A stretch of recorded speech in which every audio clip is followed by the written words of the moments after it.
What is happening behind closed doors in Jacksonville's City Hall? Tonight, we're learning there has been an unprecedented number of complaints filed against the city, which are being investigated by the Ethics Commission. Now, the complaints, those are confidential, but the timing overlaps with a turbulent period for JEA and the mayor's office, notably during the proposed sale of JEA. On your sides, Shelby Danielson is joining us live tonight. And Shelby, I know you spoke with the Ethics Commission chairman today. Shelby, what does he have to say about everything?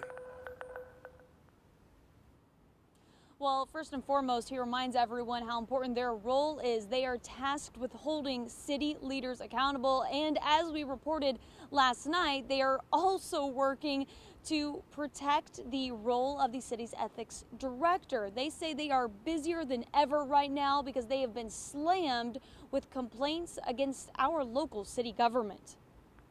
I think it would look horrible if JEA had expelled the ethics director from the ITN meetings. Joseph Rogan, the chairman of the Ethics Commission, explains why he had to come to the defense of the city ethics director. My understanding is there was some sort of vague threat of maybe you shouldn't be in these meetings. According to city emails obtained by First Coast News, Ethics Director Carla Miller not only had to fight to stay in JEA's private meetings, but to be able to take and keep her own notes. This began initially with an attorney from Foley & Lardner who represents JEA, was uncomfortable with Carla Miller taking notes in the ITN sessions and asked her to turn over those notes. Miller ended up winning that argument, but only after Miller asked City Council President Scott Wilson to introduce emergency legislation in order to grant her that right. Her notes now hold valuable insight into those private JEA meetings. The Ethics Commission has a duty to investigate and enforce potential violations of the Ethics Code, and we plan to fulfill that. Rogan says the Ethics Commission has been busier than they ever have been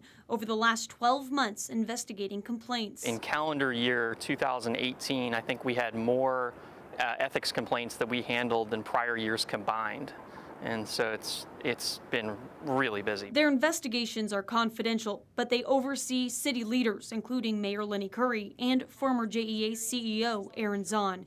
Rogan says they are now pursuing new legislation that will give the ethics director more access in the future so they aren't faced with this kind of pushback ever again, and so they can ultimately do their jobs. And we won't be able to learn any details about those complaints until the investigation into them are officially closed. We're also learning new details tonight about JEA's unsettled future. We obtained an email from interim CEO Melissa Dykes, and she explained that the ITN bidding process that was shut down was just one scenario of many, and there are two more scenarios that they are seriously looking into: a co-op and an IPO. And she also says that they are looking into other opportunities and changes to the charter, and they will present those to the JEA board in a future meeting. We'll continue to follow up on that for you. Live downtown, Shelby Danielson, First Coast News, on your side.